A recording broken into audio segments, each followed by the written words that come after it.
समाज से विजय जी दवे जी, नगर सुरक्षा समिति थाना संयोजक मानिंद्र सिंह जी सलूजा, गुरु नानक निष्काम सेवा समिति से अजीत सिंह जी होरा जी, राजवीर सिंह जी भाटिया जी, और ये सब चिंतन बाकीवाला के साथ में जो बॉलीवुड सिंगर है उनके साथ में आए हैं। जोरदार तालियों से उनका स्वागत अभिनंदन कर दें।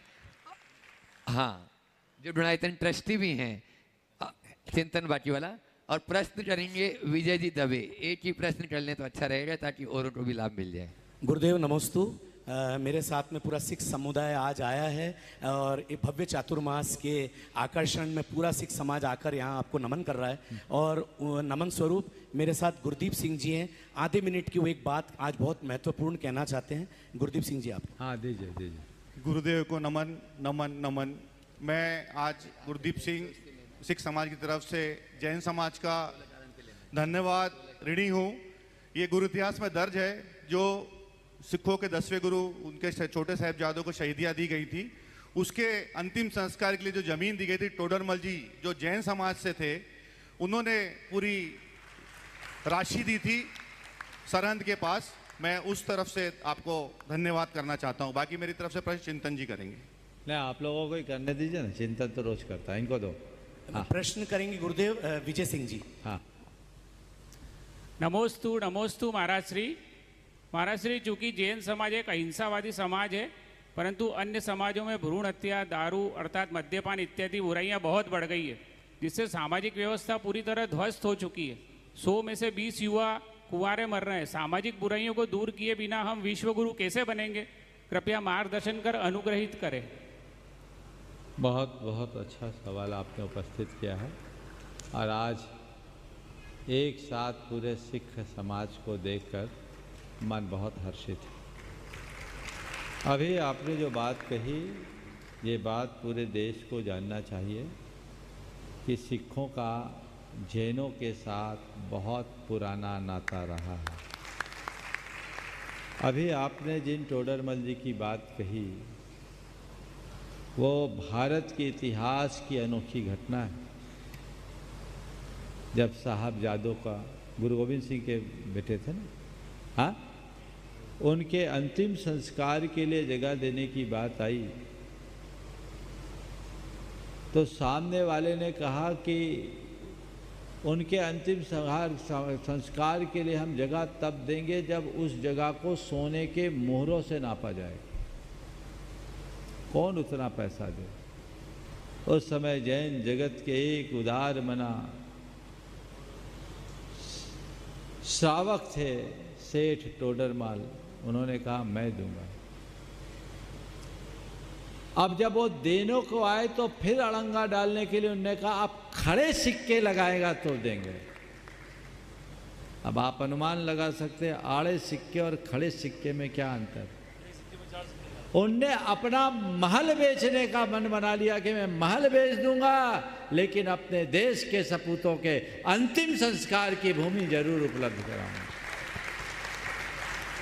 और अपना महल बेचकर उनने खड़े सिक्के वहाँ लगवाकर वो 8 फीट बाय 8 फीट की जगह वहाँ दिलाई, जहाँ अंतिम संस्कार हुआ, और एक बहुत बड़े उदाहरण को प्रस्तुत किया। टोडरमल जी का सिख समाज से कोई लेना देना नहीं था, लेकिन वे राष्ट्र के लिए समर्पित थे और संस्कृति के लिए समर्पित थे। सिखों को अपना भाई समझते थे और गुरु गोविंद सिंह को देश की सुरक्षा का प्रहरी मानते थे, इसलिए उन्होंने ऐसा किया। एक पल नहीं लगी। अभी थोड़ी देर पहले मैंने बात कही कि जैन धर्म में राष्ट्र धर्म को आत्म धर्म से ऊंचा माना गया है, और जैनियों का इतिहास है कि राष्ट्र के लिए जब भी मौका आया है, जैनियों ने अपना सर्वस्व समर्पित किया है। और इसी कारण कभी टोडरमल जी के रूप में, तो कभी भामा शाह के रूप में, तो कभी जगड़ू शाह के रूप में अपना खजाना लुटाया है। जैनों ने पैसा कमाया है तो समाज के लिए और राष्ट्र के लिए उदारता से लगाया भी है। ये जैनियों की सबसे बड़ी विशेषता रही। उनने जितनी तत्परता से कमाया उतनी ही उदारता से लगाया। और एक रहस्य और बताता हूँ। आपके पटना साहब जो गुरु गोविंद सिंह का जन्म स्थल है, मैं वहाँ गया। आपको पता है पटना साहब का जो मंदिर बना है और गुरु गोविंद सिंह का जहाँ जन्म हुआ वो भी एक जैन के घर में हुआ। कोई जोहरी थे, नाम मैं थोड़ा भूल रहा हूँ। वो जैन के घर में हुआ। गुरु गोविंद सिंह जब वहाँ से जा रहे थे, उनको आसाम जाना था, लेकिन गुप्त रूप से उनके घर में रहे। गुरु गोविंद सिंह के पिता शायद तेग बहादुर जी थे, तेग बहादुर जी, और वो वहीं रहे गुप्त रूप से, और वहीं पर गुरु गोविंद सिंह का जन्म हुआ। बाद में वो आसाम गए थे और तब उन्होंने उनके जन्म स्थल को वहाँ पटना साहब के निर्माण के लिए अर्पित कर दिया। और आज भी पटना साहब के बाजू में ही जैन मंदिर भी है। अभी 3 वर्ष पहले मैं वहाँ गया था और वहाँ आपके उस पूरे के पूरे संगत ने बहुत ही सहयोग किया था। ये बात मुझे वहाँ जाने के बाद मालूम पड़ी। तो ये जानकारी पूरी सिख समाज और जैन समाज को होनी चाहिए और एक दूसरे के साथ इसी प्रकार मिलजुल कर सौहार्द मूलक जीवन जीना चाहिए, ये भाव होना चाहिए।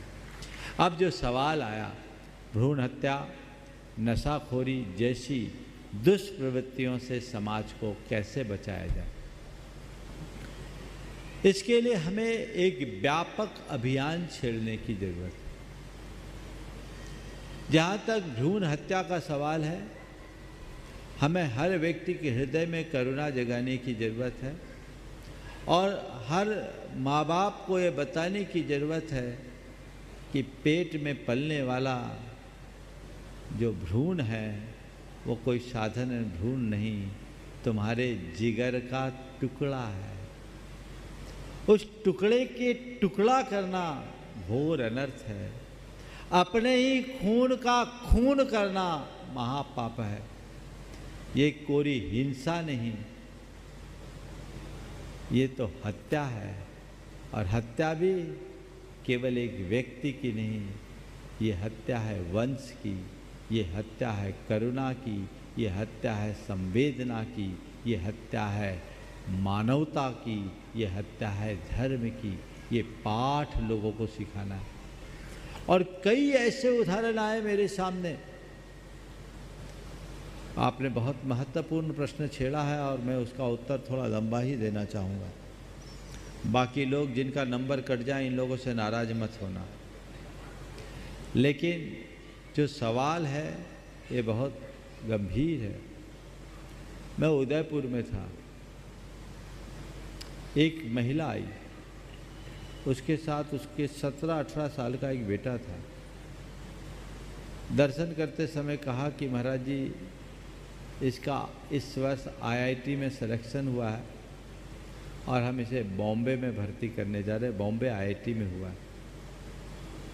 उसके बाद बेटे को भेजा और बेटा जैसे बाहर गया फूट फूट कर रोने लगी।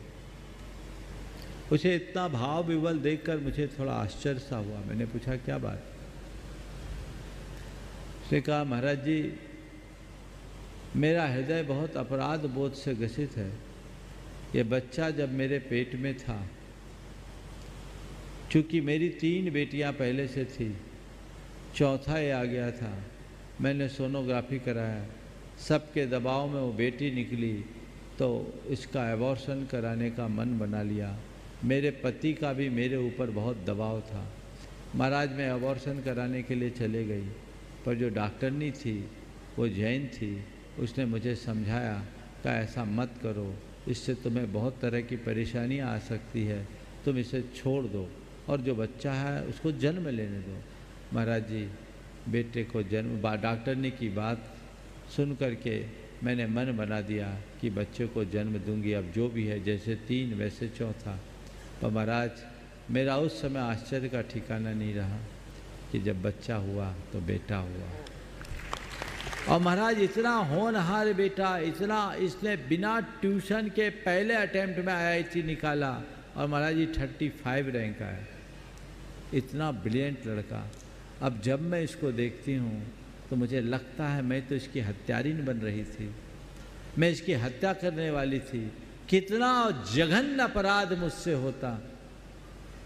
महाराज जी, मैं अपने आप को माफ़ नहीं कर पा रही हूँ, आप मुझे प्रायश्चित दें। ये एक उदाहरण ऐसा एक नहीं, अनेक माताओं के साथ ऐसा होता है। कईयों की तो कोख ही हमेशा को चले गई। इसलिए इस बात को हमेशा समझिए और अपने जीवन को बचाइए। मैं तो एक ही बात कहता हूँ, इस तरह की क्रूर वृत्ति के विरुद्ध समाज में जागरूकता आनी चाहिए। तुम्हारे गोद में पलने वाले बेटे के प्रति तुम्हारे मन में असीम प्यार होता है और कोख में पलने वाले की हत्या, ये कैसी मानवता, ये कैसा मातृत्व, हर माँ को समझना चाहिए। और जब इन बातों के प्रति हम जागरूकता लाएं तो समाज में बहुत बड़ा परिवर्तन आ सकता है। व्यसन मुक्ति के लिए भी एक अभियान चलाना चाहिए। नशा मुक्ति के विरुद्ध जब तक हम अभियान नहीं चलाएंगे, खासकर युवाओं में जागरूकता नहीं लाएंगे, तब तक परिवर्तन नहीं आएगा। आज हमारी समाज बहुत तेज़ी से पथभ्रष्ट हो रही है और रिपोर्टों के अनुसार पंजाब तो नशा का बहुत बड़ा गढ़ बनता जा रहा है। तो ये बड़ी चिंता है। कोई एक प्रांत की बात नहीं, कोई एक वर्ग की बात नहीं, पूरे कुएं में भांग पड़ी हुई, पूरी समाज इससे प्रभावित है। खासकर हमारी समाज की जो सबसे बड़ी ताकत है युवा वर्ग, युवा वर्ग व्यसनों की शिकार युवा वर्ग व्यसनों का शिकार बन रहा है। ये बहुत गंभीर चिंता का विषय है। जागरूकता का अभियान चलाएं, आप लोग भी आगे आएँ, सब समाज मिलकर कोई कार्यक्रम ऐसा बनाए जो पूरी समाज में युवा चेतना का निर्माण करे और पूरी समाज को व्यसन मुक्ति के अभियान से जोड़ सके। हाँ बोलिए। हेलो, नमस्ते महाराज जी। आपका करुणामय जो शब्द सुन के मैं भाव विभोर हो गया हूँ और आपसे प्रेरणा लेके आज हम सब यहाँ से जाएंगे। जो कुछ आपने शिक्षा दी है वो दिल से, हृदय से मैं उसका आभार व्यक्त करता हूँ और पूरा सिख समाज आज यहाँ मौजूद है और आपका आभार व्यक्त करता है। जय गुरु जी। बहुत